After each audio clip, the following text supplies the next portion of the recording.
আসসালামু আলাইকুম। অনেকদিন পরে আসলে একটা ভিডিওতে আসা, সচরাচর আসলে খুব ব্যস্ততার কারণে আসা হয় না। তো আসলে একটা খুশির সংবাদ হচ্ছে আজকে আমি জাপানে আসছি, প্রায় 2 বছর হয়ে গেছে। তা আজকে থেকে আমি যে লক্ষ্যের জন্য এই দেশে আসছি, যে আমার যেটা ছোট থেকেই স্বপ্ন ছিল, সেই বিষয়টা আসলে শেয়ার করার জন্যই আসা মূলত। তো আমি ছোটোবেলা থেকে চিন্তা করছি যে আমি একদিন বড় হয়ে অবশ্যই ইঞ্জিনিয়ারিং এরকম কোনো কিছু হব। বাট বিষয়টা ছিল আসলে খুবই কষ্টদায়ক আমার জন্য এই বিষয়টা, যে আমি আসলে কখনো সায়েন্স অথবা কমার্স এইগুলো সাবজেক্টে আসলে আমি পড়াশোনা করি নাই। তো যে আমি আসলে মূলত আর্টস যেটা সাবজেক্ট, বাংলাদেশে যেহেতু 3টা লেভেলের সাবজেক্ট থাকে, বাইরের দেশে হয়তো ওইরকম বিভিন্ন লেভেল থাকে না এই দেশে জাপানের ক্ষেত্রে। তো আসলে আমার ইচ্ছাটা হচ্ছে যে মূলত গাড়ির উপরে একটা কোর্স কমপ্লিট করা, যেটা অটোমোবাইল হিসেবে আসলে আমরা সচরাচর পরিচিত আর কি। তো এই এই স্বপ্নটা আসলে বাস্তবায়নের জন্য আমি মূলত আসলে জাপানে আসা। কিন্তু এটা করার ক্ষেত্রে হয়তো আপনার এই দেশে আর তার আগে 2 বছর ল্যাঙ্গুয়েজ কোর্স করতে হয়, যেটা জাপানি ভাষায়। তো অবশ্যই আল্লাহর রহমতে আমি 2 বছর কমপ্লিট করছি। আর হয়তো 2 মাস বাকি আছে, মানে আগামী মাসে আমার ক্লাস শেষ হয়ে যাবে, নিহঙ্গ লেভেল যেটা আর কি ল্যাঙ্গুয়েজ।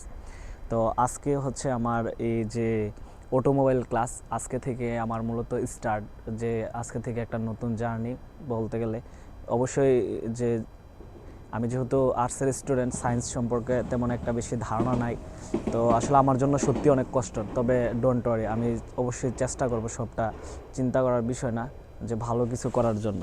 মূলত বিষয়টা হচ্ছে জাপানে যদি আপনারা কোনো কিছু করতে চান অথবা এই ভালো একটা এই পর্যায়ে যেতে চান, ভালো পর্যায়ে বলতে গেলে আমরা যেটা বুঝি যে সুন্দর একটা লাইফ লিড করা, আপনি নিজে টাকা ইনকাম করেন, নিজে চলেন এবং ফ্যামিলিকে সাপোর্ট দেন, এটা আসলে করার জন্যই আসলে আমি মূলত জাপানে আসা। আর এটাই সম্ভব এই দেশে আসলে।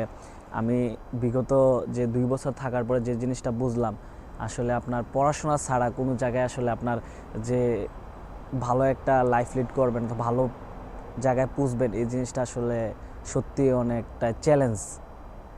অবশ্যই অনেকে করে, যে তারা কিভাবে করে সেটা আসলে নাই বলি। তবে আমার ক্ষেত্রেটা আমি বলি যেটা, যে আসলে জাপানে বিভিন্ন সাবজেক্ট অবশ্যই আছে, যে প্রায় 30টার উপরে যে কোর্স আছে, যে কোর্সগুলো 2 বছর অথবা 3 বছর থাকে। তো আমার কোর্সটা অটোমোবাইলের হচ্ছে 3 বছরের কোর্স।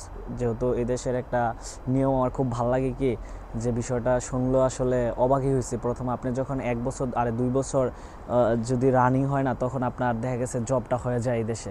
হ্যাঁ, আপনাকে বিভিন্ন কোম্পানি আছে এই দেশের গাড়ির, যেরকম জাপানের হুন্ডা অথবা টয়োটা, নিশান, এরকম আরও বড় বড় কোম্পানিগুলো যেটি জাপানে আসলে পরিচিত। সব জাপানের নাম শুনলে আসলে আমরা গাড়ি দিয়ে আসলে জাপানকে নির্বাচন করে থাকি প্রথমত। তো আজকে প্রথম দিন আমার ক্লাস, সত্যি খুব আমি এক্সাইটেড, যেহেতু আমি খুব নিচ থেকে উপরে উঠে আসছি যে পড়াশোনার ক্ষেত্রে আর কি। আমি এতটা ভালো স্টুডেন্ট কখনোই ছিলাম না, তবে হয়তো আপনাদের দোয়া এবং আমাদের যারা মুরব্বী আছে অথবা শিক্ষকগণ আছে, যারা আমাকে সত্যি এই পর্যন্ত আসার জন্য চেষ্টা করছে এবং আমার দিয়া তারা হয়তো এই দোয়া করছে, যেটা সত্যি কথা, যেটা তাদের এই পড়াশোনার পরিশ্রমের পিছনে হয়তো আমি আজকে এ পর্যন্ত আসতে পারছি। তাদেরকে অবশ্যই আমি আন্তরিক থেকে ধন্যবাদ দিতে চাই। কারণ আমি আসলে সত্যি কথা যেটা, এই অতটা ভালো স্টুডেন্ট না। আরেকবারও বললাম যে আমি এই জায়গায় অটোমোবাইলে পড়াটা সত্যি আমার জন্য খুব গর্বের বিষয়।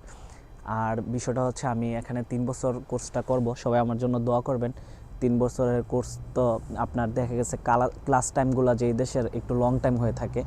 এই আমাদের বাংলাদেশের হয়তো ক্লাসগুলো সচরাচর আমরা যেটা দেখি 10টা থেকে আপনার সচরাচর 2টা 3টার মধ্যে তো চলে যায়, এর আগে ছুটি হয়ে যায়। মূলত এই জায়গায় হচ্ছে জাপানের নিয়মগুলো, সকাল দেখা গেছে আপনার এই 9টা থেকে ক্লাস শুরু হয় অথবা 8:30টার থেকে, তবে বিকাল দেখা গেছে 4টা 5টা পর্যন্ত ক্লাসগুলো থাকে। তো দেখা গেছে সারাদিন এখানে চলে যায় বিষয়টা আসলে। আবার তার পাশাপাশি স্টুডেন্টের তো এই দেশে দেখা গেছে এই ভার্সিটিতে পড়াশোনার ক্ষেত্রে আপনার অটোমোবাইল, আপনার মাসের টিউশন ফি আসবে অ্যাটলিস্ট প্রত্যেক মাসে জাপানি ইয়েনে প্রায় 80,000 ইয়েন, যেটা বাংলা টাকায় যদি আমি কনভার্ট করি মোটামুটি 70,000 টাকার মতন আসে প্রতি মাসে আপনার স্কুল ফি আর কি।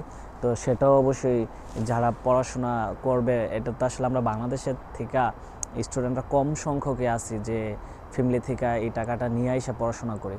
তো যাই হোক, এই দেশের টাকাটা ইনকাম করে তো স্কুলের টিউশন ফিটা দিতে হবে। আর মূলত আমার এই যে 3 বছর আমি পড়বো এই জায়গায় টিউশন ফি হচ্ছে আমার মোটামুটি জাপানিজ ইয়েনে প্রায় 300, প্রায় 1 মান, যেটা আসলে বাংলা টাকায় যদি আপনি কনভার্ট করেন মোটামুটি প্রায় অ্যাটলিস্ট 28 লাখ টাকার মতন আসে, যে 3 বছরের স্কুল ফি শুধু। তো আসলে খুব এক্সপেন্সিভ জিনিসটা। তবে বাইরে পড়াশোনা করতে গেলে তো অবশ্যই টিউশন ফিটা এই ম্যাটার করে, সত্যি কথা যেটা দিয়ে পড়াশোনা করতে হয়। বাংলাদেশে হয়তো এই এত টাকা লাগে না ইঞ্জিনিয়ারিং অটোমোবাইল পড়তে, হয়তো বা আমি যেটা জানি, তবে ভালো ভালো ক্ষেত্রে লাগে হয়তো বা। আচ্ছা যাই হোক, তবে সব কিছু মিলাইয়া যে যে চান্স পাইছি ওইটাই আমার জন্য সত্যি কথা যেটা গর্বের এবং আনন্দের বিষয়। আমি আপনাদের কাছে অবশ্যই দোয়া চাই, যেহেতু আমি আমার দেশকে সত্যি কথা যেটা মন থেকে অনেক ভালোবাসি অবশ্যই, যেহেতু আমি বাংলাদেশের একজন নাগরিক। তো আমি বলবো যে সবাই আমার জন্য দোয়া করবেন, যাতে আমি এখান থেকে আসলে কোর্সটা কমপ্লিট করতে পারি। হ্যাঁ, সবাই ভালো থাকবেন। আল্লাহ হাফেজ, আসসালামু আলাইকুম।